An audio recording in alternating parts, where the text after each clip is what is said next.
आप पाएंगे ये बराबर होगा omega into cosine of omega T के। इससे आगे देखिए इसे हम कैसे रिप्रेजेंट कर सकते हैं। ये बराबर है ई एम डिवाइडेड बाय ये जो c इंटू ओमेगा है, इसे हम न्यूमरेटर से अगर डिनोमिनेटर में भेजे तो हम कुछ ऐसे लिख सकते हैं इसे 1 डिवाइडेड बाय c ओमेगा। यहां देखिए ये टर्म जो है ये डिनोमिनेटर का डिनोमिनेटर है, तो इसे हम न्यूमरेटर में भेजेंगे तो ये बन जाएगा ई एम इंटू सी ओमेगा। सो ये जो टर्म है ये इस टर्म के बराबर है into cosine of omega T. तो ये बराबर हो जाएगा देखिए ई एम डिवाइडेड बाय ये जो टर्म है इसे हम कहते हैं capacitive reactance of this system. So मैं यहां लिख देता हूं, ये जो टर्म है इसे हम कहते हैं कैपेसिटिव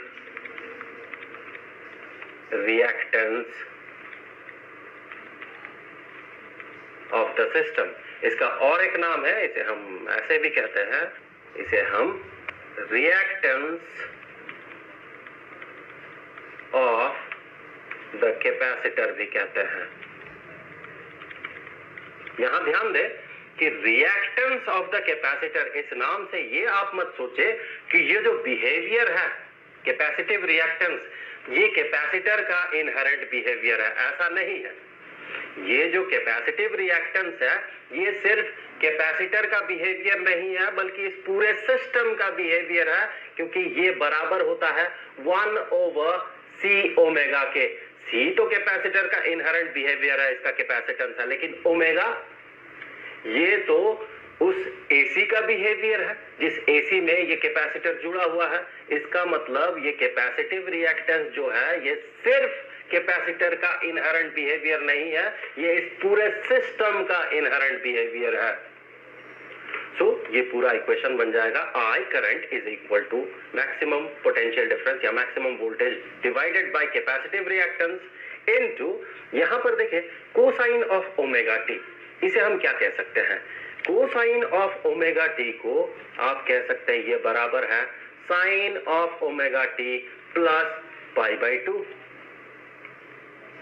यहां पर स्टूडेंट्स मुझसे पूछते हैं कि cosine of omega T that should be equal to sine of 90 degree minus omega T. बिल्कुल हाँ है, हम कह सकते हैं इसी टर्म को कोसाइन ऑफ ओमेगा टी, इसे हम ऐसे भी कह सकते हैं कि ये बराबर है sine of pi by 2 minus omega T.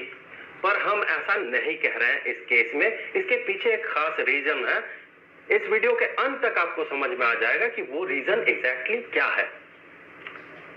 तो हम इसे ऐसे रिप्रेजेंट नहीं करेंगे बल्कि ऐसे रिप्रेजेंट करेंगे। अब इससे आगे देखें, ये जो टर्म है ये, इसे हम एक स्पेशल तरीके से रिप्रेजेंट करेंगे। उससे पहले ये क्या था देख ले, ये था current, instantaneous current is equal to this term. So अगर आप इस एक्सप्रेशन से थोड़ा आगे बढ़ते हैं और आप डिराइव करते हैं मैक्सिमम करंट के लिए एक्सप्रेशन, तो आप ये पाएंगे कि maximum current should be equal to, ये जो कांस्टेंट टर्म है इसे लिखें आप, ये तो कांस्टेंट है, हर जगह पे इसका वैल्यू सेम होगा, इनटू, देखिए अगर करंट इस एक्सप्रेशन के बराबर होगा तो करंट मैक्सिमम कब होगा? ये तो कांस्टेंट है। करंट मैक्सिमम तभी होगा जब ये जो एक्सप्रेशन है इसका वैल्यू मैक्सिमम हो। हमें पता है साइन ऑफ एन एंगल, कोई भी एंगल हो इसका, ये कोई भी एंगल हो, वेरिएबल एंगल होना चाहिए, कांस्टेंट एंगल नहीं, वेरिएबल एंगल होना चाहिए। यहां पर ये वेरिएबल एंगल है, तो उसका वैल्यू मैक्सिमम कितना होता है? उसका वैल्यू मैक्सिमम 1 होता है। हमें पता है साइन ऑफ थीटा का मैक्सिमम वैल्यू 1 होगा जब थीटा का वैल्यू 90 डिग्री होता है या फिर कहें पाई बाई 2 होता है। तो जब टाइम इज इक्वल टू 0 उस समय ये जो पूरा एक्सप्रेशन है ये पाई बाई 2 के बराबर हो जाएगा, क्योंकि ये तो हो जाएगा 0।